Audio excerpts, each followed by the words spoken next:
I started off as an electrical engineer while in college, right? And so I got my BSEE, and I immediately went to work during the first two Gulf Wars. I designed power supplies and DC to DC converters, mostly for the military industrial complex, right? Yeah. Defense contractors. Power supply design led to UPS design. UPS design led to data centers, and data centers became my life.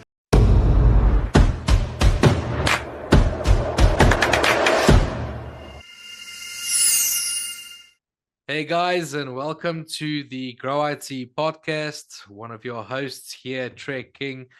And today we are very much excited to have our guest from Pete from PTS Data Center Solutions. And we'll be diving into his story a bit today, as well as what his company does, and then some engaging insights into the technology industry. So make sure you stick around for this one. But without further ado, Pete, welcome to the Grow IT podcast. Thanks, Treg. It's great to be a guest, and I appreciate the opportunity to speak with you. Lovely. Pete, if you don't mind, if we can maybe just kick things off by you just introducing yourself and just tell a Sure. quick snippet of your story, please. Yeah, the story's a good one. I'm a bit of a unicorn, right? I'm 57 years old. I started my companies 26 years ago, right? But I'm proud to say, and we'll start off with that, the girls over my shoulder aren't my grandchildren; those are my children. And so there's where the unicorn comes in. So I've got Excellent. three girls under the age of 7, but I was also got a 36-year-old son, and he's got 11 and 8-year-old stepchildren, and a 1-year-old, and one on the way. So I'm that guy right off the bat. And That so guy. as a Gen Xer, I live in that unique and that we're a little bit arrogant, right? Because there was no technology before us and nothing but technology after us because we invented everything, right? The internet, the smartphone, and so we were that guy. So I sit right in the heart of that. So I started PTS, some 26 years ago, and we'll talk about it in a second. But I'm deeply involved in data centers and AI and IT and cybersecurity and Web Yeah. 3.0. And so that's the world I live in every day. Talking about PTS, what was it that got you into that specific business sector? What was your initial interest at first?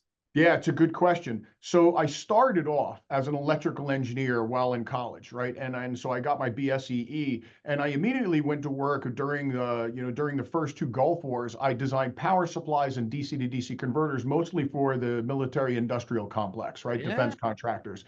And so power supply design led to UPS design. UPS design led to data centers, and data centers became my life. And over time, data centers have changed, what it was. Back in the day, everybody had a data center. I didn't care how big or small you were. It could be a rack in a room, a little tiny computer room, right? All the way up to standalone behemoth data centers. Everybody had a data center. And then co-location came along, and then the cloud came along, right? And Yep. everybody wanted to be out of the data center business, right? And like Mark Twain or whoever said it was, the news of my death has been greatly exaggerated. Well, that was the case with data centers. And today, even the largest organization, nobody's outside of their own data centers. Today, we live in a hybrid world where some of my stuff is in the cloud, some of my stuff might be in co-location, some of my stuff might be on-prem, what we now refer to as edge. And we've made cybersecurity ultimately more complex, right? Because now we got to cover our data no matter where it is. But PTS Data Center Solutions today is really the parent company of 3 major divisions, the Yes. largest of which is a company called Intuva, meaning thinking inspiring. All right. And so Intuva designs and builds data center facilities. And Intuva, its biggest customer is the federal government, right? Then after that, it's large global enterprises, people like Pfizer, right? Who are Yep. long since, by the way, out of the data center business, but we support 1,100 lab sites around the world, right? Then we get to all the commercial enterprise clients that you've ever heard of, every hospital and retailer and insurance company, and you can imagine. And then the data center operators themselves, right? The guys who are the co-location, who are the managed service players, who are the platform as a service, infrastructure as a service. And so Okay. that whole world is changing. And so that's what Intuva does. And then to be the companion there's another design build, because that's at heart what Intuva is a design build company, meaning I have architects, electrical, mechanical, civil, structural engineers on site, as well as construction managers. And then I have an energy company called Grid 7 that does energy and workplace technology, non-data center stuff, right? Okay. But really specializing in, as America runs out of power, we design power solutions for buildings that need to operate 7 by 24 with an more optimal power mix. And then I own an IT services company that really specializes in providing data analytics and business intelligence to small and medium-sized businesses, as well as managed services like IT and cybersecurity. But it really was grown out of my own internal IT needs. And then friends and Yeah. family companies asked, hey, could you run my IT department as well? And that's where it was born out of. And today, they all still sit under the one umbrella of PTS, but that's the whole family of The companies. family setup. But Outside of that, I do a lot of venture capital and I invest in a lot of AI and Web 3.0 and blockchain companies. So that's the world I live in, is that world of AI and blockchain and high technology. geez, Pete, you've done a lot up until now, man. I, That only is, just getting started, Treg. Only just getting. yeah, that's excellent. That's excellent. I got to live to be 120 years old, right? I got 3 girls under the age of Yeah, 7. you need to, you still need to get them through college, Pete. You need to, We'll see. You know what? They're going to own businesses before they go to college. well, currently you've got enough to keep to give each and every one, a business. So that's good, so That's right. Pete, based on your expertise, what would you say is the current market trends, that you currently are picking up? Well, What ways, what you've been noticing lately? yeah. So, I mean, the big one is AI. 2 years ago, 3 years ago, we Yeah. didn't even know what ChatGPT was, right? Um, Mm, when I was in engineering school, I studied AI. It's the oldest new technology that's out there, and the reason why is the basically the combination that came together, the culmination of talent, meaning people understanding it, the reduction in cost of compute and storage, right? yeah, That and transformed all of the and the speed with which compute can take place. And yeah. so all of those things combined, and all of a sudden now AI has become something. But to me, AI is really an enabling technology. And the first major thing that AI is going to enable, and by the way, if AI was a clock, a 24-hour clock, we're only at 2 a.m., right? We've got 22 hours left of development of AI to go. And by the time it's noon, only halfway through the clock, we're not going to recognize the world, right? And the first Jeez. place that we're not going to recognize the world is in robotics. Here's my first of my predictions. By Yeah. 2030, by 2030, there'll be 1 million AI-driven autonomous robots to do all the jobs that you right now don't want to do, and it will do it better than you ever could, and it will cost you less than $20,000 to $30,000 a piece. By Wow. 2040, That's so profound. there will be somewhere between 1 and 10 billion autonomous robots on the planet, and the world will be intrinsically different. It's exciting and scary at the same time, right? Well, I'm an optimist, and I live in a world of there's no such thing as the Terminator. And yes, we do need to be worried about AI. And yes, I believe AI will achieve probably artificial general intelligence, superhuman intelligence, faster than we're ready for and faster than we think. But being the ultimate optimist, I'm going to say that the machines are Mm, going to treat mankind far better than we've ever treated ourselves and each other. each other. Tell me, what would you, having said that, what would you say is the current market sentiment like? The market sentiment right now. Well, the Chinese have a saying, may you live in interesting times. And while some days I wake up and I'm like, I've had my fill of interesting times I could use with some pretty boring times. The truth of the matter is that right now, there's never been a greater opportunity to seek your fortune, to change the world, to be something that you weren't before. 50% of Americans um, will be in jobs that have no title. The top 20 companies in the Dow, which by the way change every decade, Yeah. we don't recognize it. They won't even be close to the same companies that they are now because of the pace of technology. We we think we live in a linear world of technology, but we don't. We live in an exponential world. And Mm, so everything is getting exponentially faster, right? Case in point, it took Kodak 100 years to become $1 billion company. and they thought that they were in the photography business, but they Yeah. weren't. They were in the storage of memories business, right? So when the digital camera, which by the way, they invented and they allowed the world to produce it, put them out of business. By Mm. contrast to that, it took TikTok 2 years to become $1 billion company. So I'm going to argue for the generations, Generation X, right? I'm going to skip the Ys for the moment, go straight to Generation X and Yeah. Generation Alpha, my kids. Yeah. Generation X, the 20-year-olds today, will do more for innovation for this planet than every subsequent generation has done cumulatively. There will be Yeah. more technology, more growth, more innovation, Yeah. Yeah. more expediency than ever before in human history. My word. Pete, if we can maybe dive a bit deeper into PTS. Sure. Tell me from a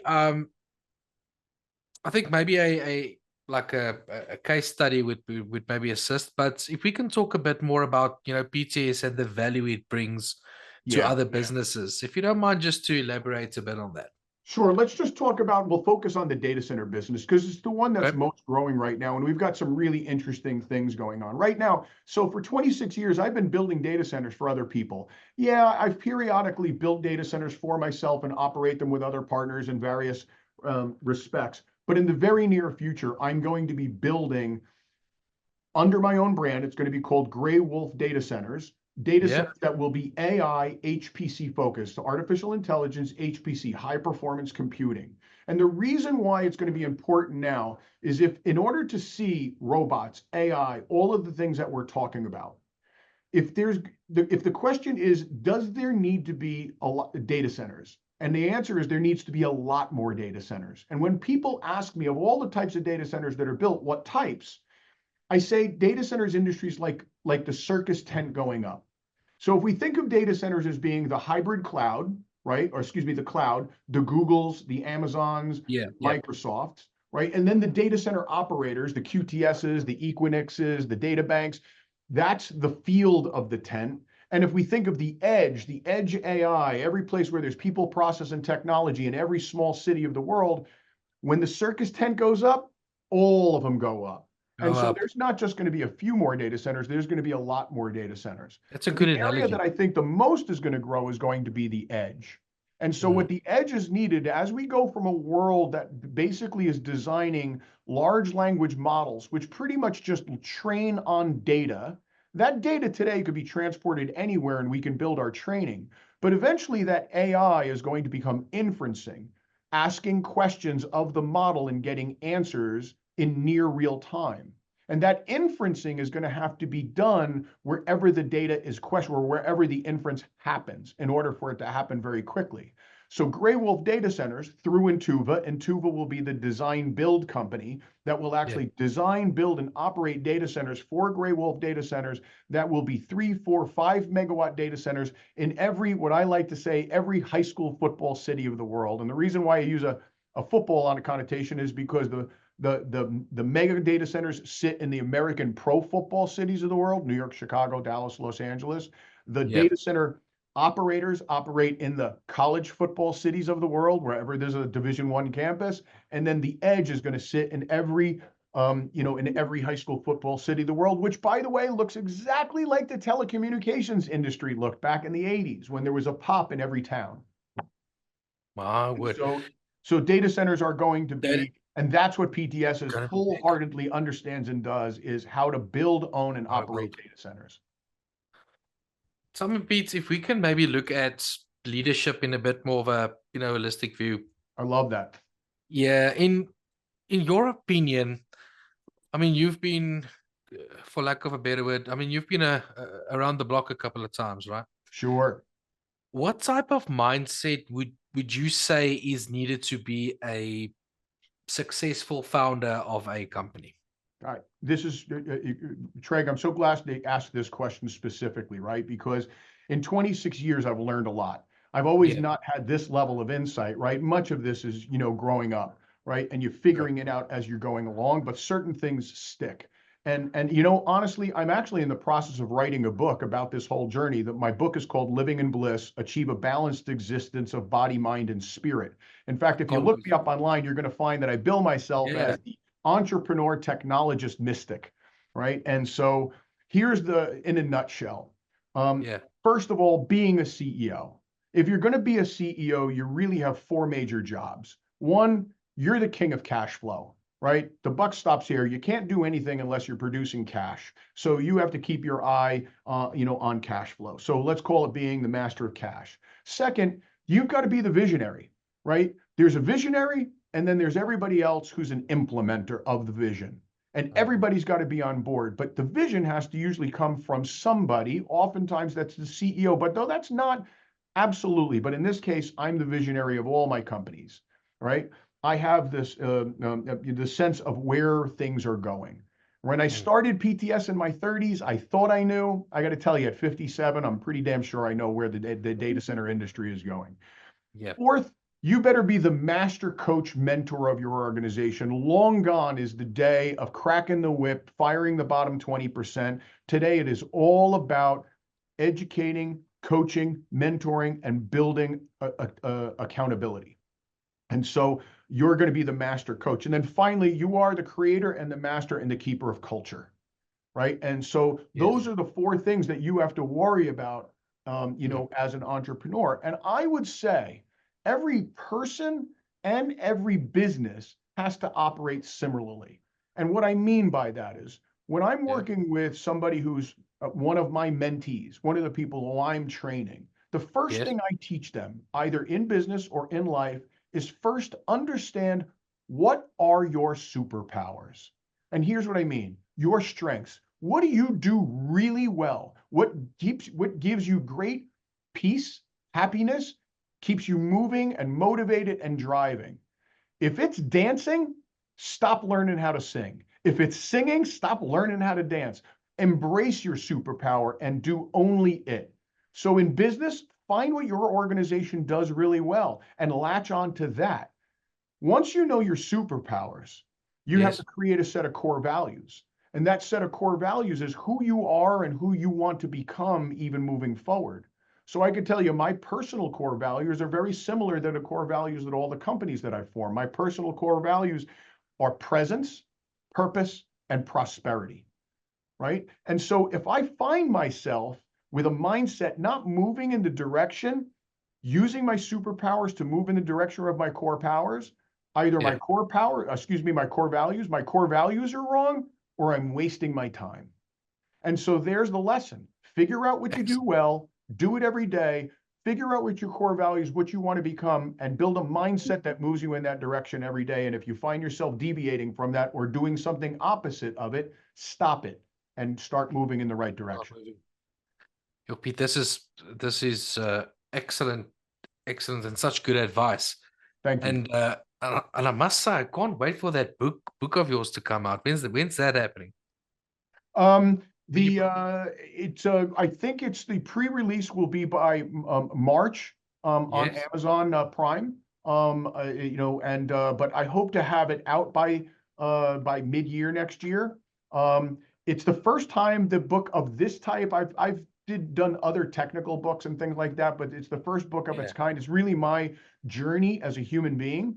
Yes. So I say that I tell people who know I'm writing this, I think more for me than I am writing it for everybody else. But, I think there's three phases that we go through in life. The first phase we go through is that we don't want to be different, right? Because being different sucks, right? And Yep. so it's hard, right? And it's painful for a lot of people. The second one was we start to find our voice and we selectively put it out there and we realize it's okay to have our own ideas and our own. In the third part, we realize, well, that learning is never changing, right? And so therefore, but at some point, we learn that to learn fully, one must teach it. And so Yes. that's where I am in life. I've transitioned from look, and I'm one of my superpowers is learning. Mm. I'm a perpetual reader. I'm a perpetual learner, and I learn not just for learning's sake, but every time I learn something new, I've learned all the things that I don't yet know, because that's ultimately as a human being, the universe knows everything, we know nothing, and so Yes. we're just on this constant quest. And so we need to yeah, and so there's that. So I'm on this perpetual path of wanting to learn. Yes. Well, this path you're on currently, I can fully understand why your businesses are so successful. Usually one will build enough businesses to make sure every kid's got a business.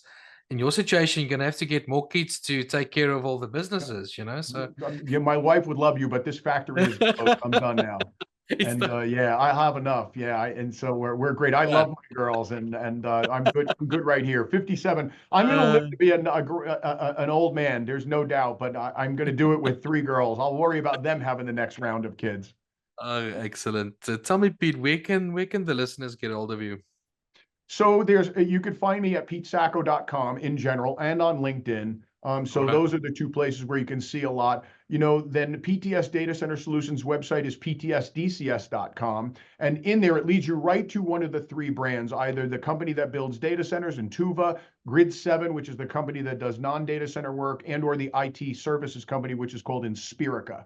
And Okay. so those are the predominant places. I think the book will be announced on petesacco.com. That's kind of a work in progress right now of I'm starting to build this concept of starting to build my own personal brand because I do a lot of teaching of meditation and Excellent. mindfulness and stuff like that. And so that's what that personal brand is going to be about. But LinkedIn right now really tells the whole story of Tells the whole story. all the things that I've got going on. Tell me, is the book has got a title as yet? Yeah, it's living in bliss. Living in Bliss. Achieve a balanced existence of body, mind, and spirit. And just very quickly, at some point we wake up, and unfortunately, it is human nature that we have to be at some sort of a bottom before we Yeah, decide we're going to do something about ourselves. Thankfully, my bottom was not very bottomish, right, as compared to many, many people. All right, but the sure. bottom for me was that introspective moment of I woke up and I was unhealthy in an unhealthy marriage. I had an estranged son. I had, a lot of unhappy things in my life, but a lot of good. I was very successful in business, had a very successful football coaching career. And so I enjoyed a bunch of things, but I realized I created all of it. And so Mm. I made a commitment to myself that I was going to fix all of this, right? I was going to get healthy. I was going to get divorced. I was going to get remarried. I was going to have children. I was going to build a relationship with my son and his family. And then I was going to figure out what happiness is and move in that direction. And I did all of those things. I'm happy to report. The easiest one was fixing my body. I cut from 360 pounds down to 210 pounds. I'm the healthiest I've ever been in my life. That's The next excellent. one was fixing my mind, right? That had a lot to do with things we talked about. Figure out your superpowers, only do your superpowers, make a mindset, figure out what happiness is, right? And do happiness, which by the way, your superpowers are related to happiness. You want to be happy every day? Figure out what your superpowers are, and every day give yourself a gift of doing your superpowers. My 5 superpowers. I'm a visionary, I'm a learner, I'm a concentrator, I'm a facilitator, making things easier, and I'm a coach. Now think about my life. I'm a CEO. I get to coach every day. I've got Yeah. multiple mentees. I live in multiple communities where I teach. I just told you to learn things, you teach things. So I Yeah. Yeah. learn every day. I'm an avid reader. I average 2 books a week, right? I'm a visionary. I'm a CEO. I just said that a CEO's main job is to be a visionary. So I get to be visionary. I get to start data center companies and IT companies and blockchain companies and startups. I'm a concentrator. I meditate multiple times every day, but at least every morning, the moment I wake up, that's the first thing I do is meditation. Meditation is all about concentration and facilitation. I've got this ability that I can make things easier, right? So I start with my superpowers and then I move, towards those other things. So that's really what makes me tick. What's what gets me up every Yes. morning is to do that. Pete, thank you so much for coming on and willing to share your knowledge and insight. I think, well, I know for myself, but I'm just thinking about the listeners as well now. I think we've heard a lot and we've learned a lot. And We I covered a and lot not of ju- ground in a very short time. even myself, I think there's a couple of guys out there that took a couple of notes with this one. All right. So Well, hey, when the thank book comes out, we'll come back on. We'll talk about it because I yes, didn't even get to the please third come part. back on. The one that was most shocking to me was the development of spirit, and I've got a whole part. So thanks for Oh, the time. great. I really enjoyed this. I love what I do every day. Guys like you are working so hard to improve humanity, and I appreciate that. No, no, lovely. And like I said, thanks for coming on and all the best to you and your businesses going forward, Pete. It means a lot. Thank you. Take care. Bye now.